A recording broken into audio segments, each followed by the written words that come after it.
My girlfriend said, "You're just jealous because I make more money than you," during our fight about her spending habits. I said, "You're right. I am jealous." Then I showed her my other bank account. The balance made her realize. 28 male guess I should have seen this coming when Vanessa started keeping a spreadsheet of our dinner bills to make sure I was contributing fairly, despite her making double my salary. We'd been together for 2 years, living together for the last 8 months in her downtown condo. The arrangement made sense at the time. She owned the place. I paid her $800 a month, which was way below market rate, and she constantly reminded me how generous she was being. "You'd be paying twice that for a studio in this area?" she'd say whenever we argued about literally anything. Vanessa, 29, worked in pharmaceutical sales, made around $120 plus bonuses. Me? I was pulling in $55 as a logistics coordinator for a small shipping company. Not glamorous, but steady work. She knew my salary because she'd literally asked to see my pay stubs before we moved in together. Said she needed to assess the financial risk. Should have been red flag number 1, but I was deep in the feels back then. The spending thing started small, designer purses here and there. Then it escalated. $400 dinners, weekend trips to wine country, a new Tesla Model Y, all while complaining she was broke by the 20th of each month. "Credit cards are basically free money if you pay the minimum," she'd laugh. Meanwhile, she'd side-eye me for buying generic cereal. Last Tuesday, it all came to a head. She'd just dropped $3,200 on some luxury retreat in Sedona for her and her sister. I made the mistake of suggesting maybe she should slow down on the spending, since she'd been complaining about her Amex bill. "Oh my God, seriously? You're giving me financial advice?" She actually laughed. "You make less than my quarterly bonus. You're just jealous because I make more money than you." "You're right," I said, completely calm. "I am jealous." She looked so smug. "At least you can admit it. Maybe focus on your own career instead of counting my money." That's when I pulled out my phone and logged into my other account. The one I never mentioned. The one with $267,000 sitting pretty in index funds and ETFs.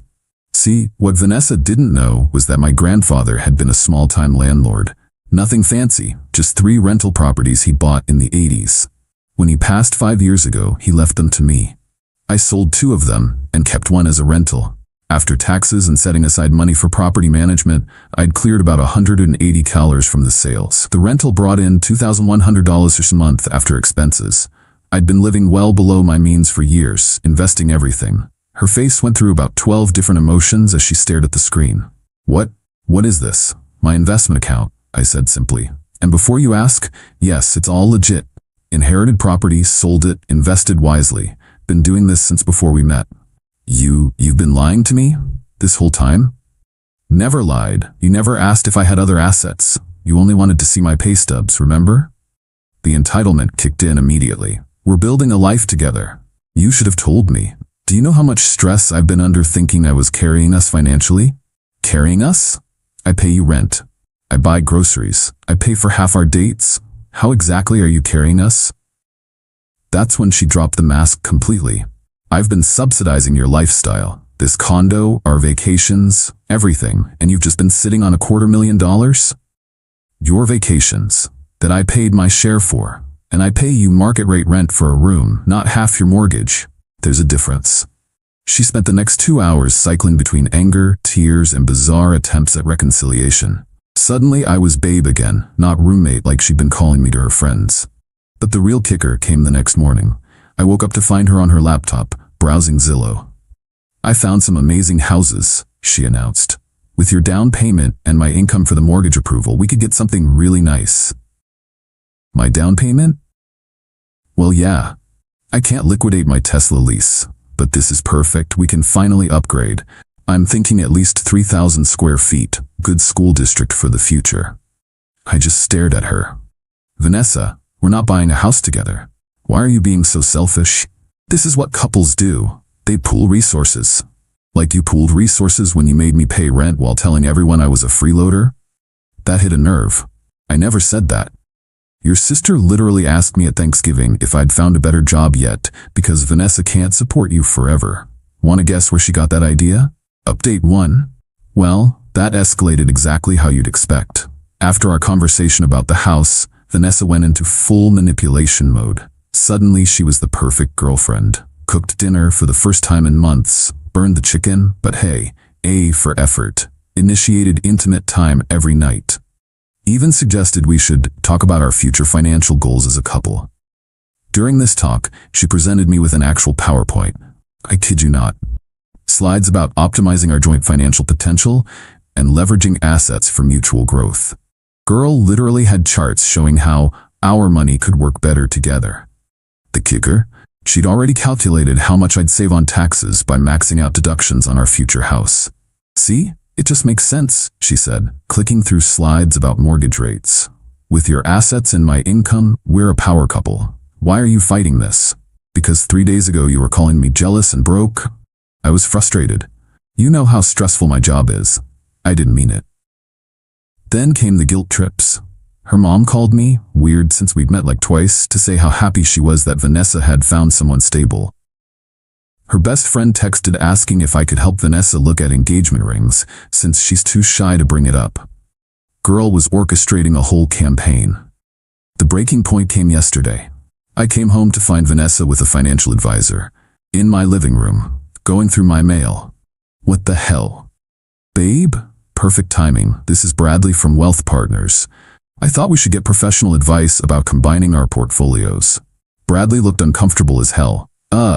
Vanessa said you were running late, but approved the meeting. I approved nothing. You need to leave. Vanessa tried to play it off. Don't be rude. Bradley came all this way. Bradley can bill you for his time. Get out of my home. After Bradley practically ran out, Vanessa lost it.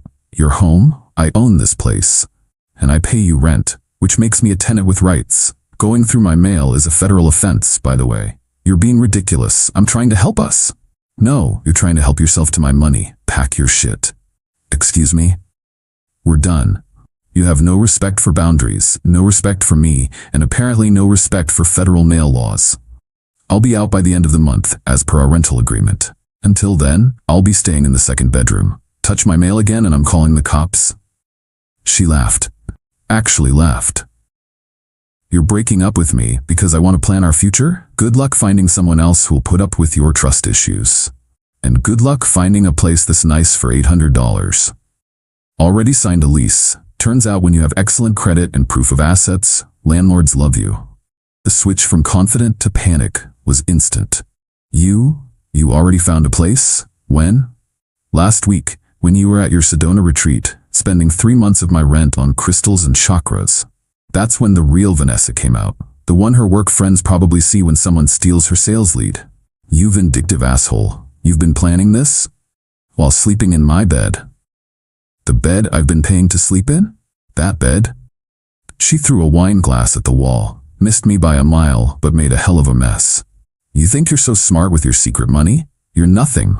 I made you look respectable. My friends think you're a loser. Your friends think what you tell them to think. And considering you've been lying to them about supporting me, what does that say about you? She started grabbing my stuff, throwing it into the hallway. Joke's on her though. I'd already moved anything important to my buddy's place. She was basically throwing out old t-shirts and phone chargers I bought from the gas station. Get out. Get out now. Legally, you need to give me 30 days notice. I have tenant rights. The look on her face when she realized I was right? Wait, no, I'm not using that phrase. Let's just say it was deeply satisfying. I'll make your life hell. Cool. I'll document everything for the restraining order. She slammed her bedroom door so hard a picture fell off the wall. I calmly went to the second bedroom, locked the door, and started recording on my phone just in case. Within an hour, she was blowing up my phone from her room. 82 texts ranging from "I'm sorry" to "You're a pathetic man-child" to "We can work this out" to "I'll sue you for emotional distress." Then came the Venmo requests. $400 for emotional damage, $800 for last month's rent, $50 for utilities overages, $3,200 for half of Sedona retreat since we're a couple. I screenshotted everything and declined them all. Around midnight, I heard her on the phone with someone crying about how I'd financially abused her by hiding assets. The delusion was strong with this one. Update 2. The last few days have been educational. Remember how I said I'd document everything? Good thing I did. Vanessa went from zero to psycho real quick, but in the stupidest ways possible. First, she tried to change the locks. Came home from work to find my key didn't work. The locksmith she hired was still there, and I showed him my lease agreement and ID. Dude looked at Vanessa and said, "Ma'am, you can't lock out a legal tenant. I'm gonna have to give him a copy of the new key." She tried to argue, but locksmith wasn't having it. "Look, I don't want to get sued. Here's your key, sir." He handed me the new key while Vanessa stood there looking like she'd swallowed a lemon. Then came the utility warfare. She shut off the Wi-Fi, changed all the streaming passwords, and accidentally turned off the hot water heater. Joke's on her, I've got unlimited data and a gym membership. Cold showers sucked, but I documented everything and filed a complaint with the tenant board. But here's where she really messed up. Remember that financial advisor, Bradley?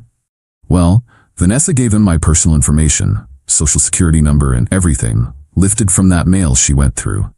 Bradley ran a credit check without my authorization to prepare investment recommendations. That's identity theft. And Bradley's firm does not play when it comes to liability. I got a call from their compliance department after I reported it. They were very interested in how Vanessa got my information and why Bradley ran my credit without written authorization. Turns out this could cost him his license. Bradley threw Vanessa under the bus immediately. Sent me an email chain where she claimed I was her fiancé and that she had power of attorney. LOL, what? She'd even forged some documents. While this was going down, Vanessa was spinning a different story to anyone who'd listen. Posted on social media about how she'd discovered her boyfriend was a secret millionaire who'd been taking advantage of her generosity. Her friends were eating it up, commenting about financial abuse and gaslighting.